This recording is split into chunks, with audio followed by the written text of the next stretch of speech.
Bharatiya Janata party Narasapuram MP అభ్యర్థి భూపతిరాజు శ్రీనివాస వర్మ ఈరోజు ఒక వీడియోను విడుదల చేశారు. ఈ సందర్భంగా ఆయన మాట్లాడుతూ భారతీయ జనతా పార్టీ ప్రభుత్వం అధికారంలోకి వచ్చాక నరసాపూర్ పార్లమెంట్ నియోజకవర్గంలో పెద్ద ఎత్తున అభివృద్ధి కార్యక్రమాలు చేపట్టడం జరిగింది. 800 కోట్ల రూపాయలతో National Institute of Technology NIT ఏదైతే ఉందో అది తాడేపల్లిగూడెంలో క్యాంపస్ ని దానికి నిర్మాణం పూర్తి చేయడం జరిగింది.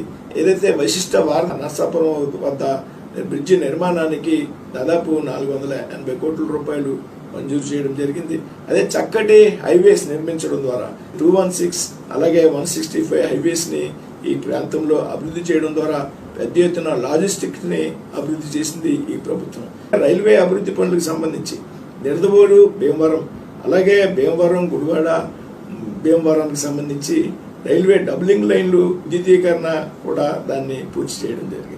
దాదాపు 200 కోట్ల రూపాయలతో ఈ ప్రాంతంలో రైల్వే అండర్ బ్రిడ్జిలు నిర్మించడం జరిగింది. అలాగే అమృత్ భారత్ స్టేషన్స్ పేరుతో దాదాపు ఈ పార్లమెంట్ నియోజకవర్గంలో ఉన్నటువంటి నరసాపురం భీమవరం తాడేపల్లిగూడెం రైల్వే స్టేషన్కు 100 కోట్లతో నిధులు మంజూరు చేసి పనులు ప్రారంభించడం జరిగింది. ఏదో ప్రధానమంత్రి ఆవాస్ యోజన పథకానికి సంబంధించి మరి నియోజకవర్గంలో దాదాపు 2,01,000 ఇళ్లను మంజూరు చేసి నిర్మాణం కూడా పూర్తి చేయడం జరిగింది.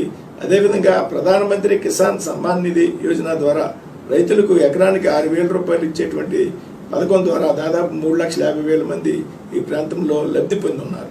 ఆ ప్రధానమంత్రి మత్స్య సంపద యోజన ద్వారా మరి అనేక మంది మత్స్యకారులకు ఈ ప్రాంతంలో పెద్ద ఎత్తున లబ్ధి చేకూర్చడం జరిగింది. వైసీపీ ప్రభుత్వం అధికారంలోకి వచ్చాక నర్సాపూర్ పార్లమెంట్ నియోజకవర్గంలో కూడా పెద్ద ఎత్తున అవినీతి చేటు చేసుకున్నటువంటి సంగతి మనం అంతా కూడా గ్రహించాలి.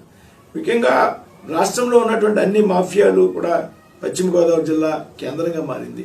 ఇసుకకు సంబంధించి పెద్ద ఎత్తున దోపిడీ, అలాగే మద్యానికి సంబంధించి ఒక మాఫియా, అదేవిధంగా డ్రగ్స్ కి సంబంధించి ఒక మాఫియా ఈ పార్లమెంట్ నియోజకవర్గంలో ఒక కేంద్రంగా తయారైపోయినటువంటి సంగతి మనంతా కూడా గమనించాలి. ప్రజాప్రతినిధులు అందరూ కూడా అవినీతి అక్రమాల్లో భాగస్వాములై ఉన్నారు. ఇవాళ ప్రజాప్రతినిధులు అందరూ కూడా ప్రతిపక్ష నాయకుల మీదకి చెందినటువంటి కార్యకర్తల మీద దాడులు చేస్తున్నారు, అక్రమంగా అరెస్ట్ చేస్తున్నారు.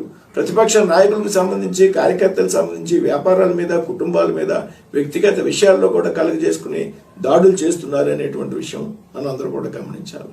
ఈ విధంగా ఈవేళ ఈ జిల్లాలో పరిస్థితి ఉన్నది కాబట్టి ఈ ప్రభుత్వాన్ని మనంతా కూడా కలిసికట్టుగా ఓడించాలి. ప్రతినిధిగా ఈ ఎన్నికల్లో నిలబెడతా ఉన్నాను.